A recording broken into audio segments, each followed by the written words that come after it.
He changed his name. He changed divisions. He even helped change boxing itself. But Jack Root's greatest battle was not for belts.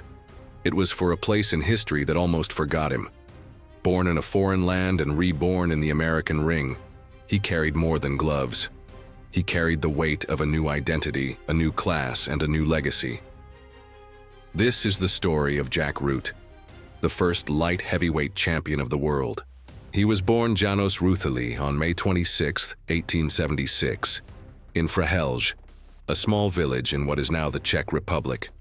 Back then, it was part of the Austro-Hungarian Empire, a land of turmoil, tradition, and the push for something more.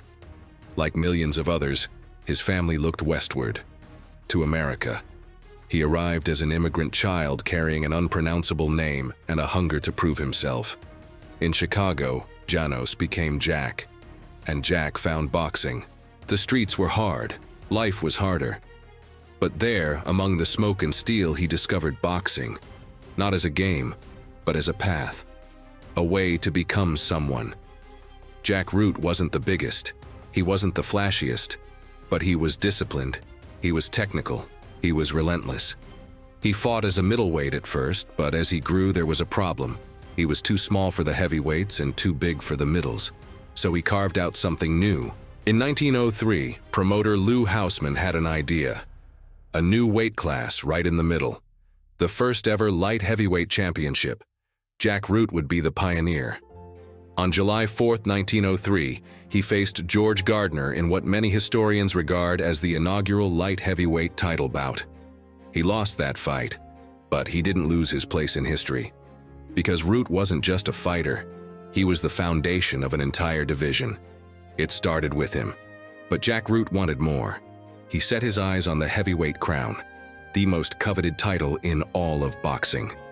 And in 1905, after Jim Jeffries retired undefeated, Root was chosen to fight for the vacant title against Marvin Hart.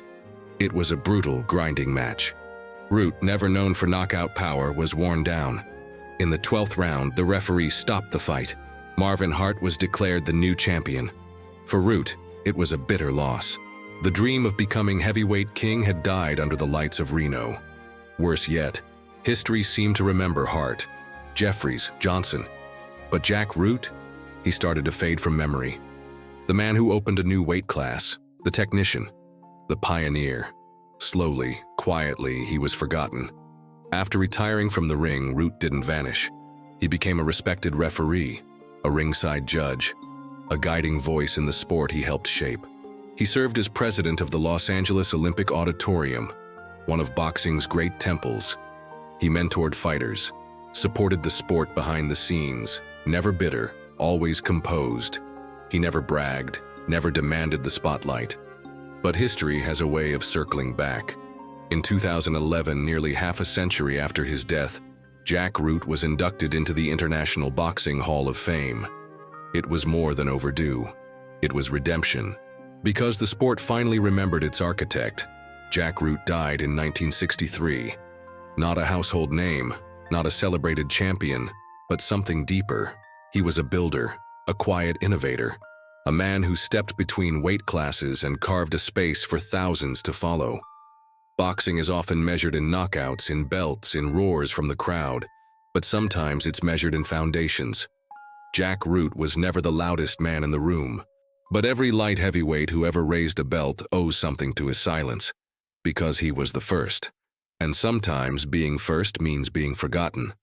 Until now.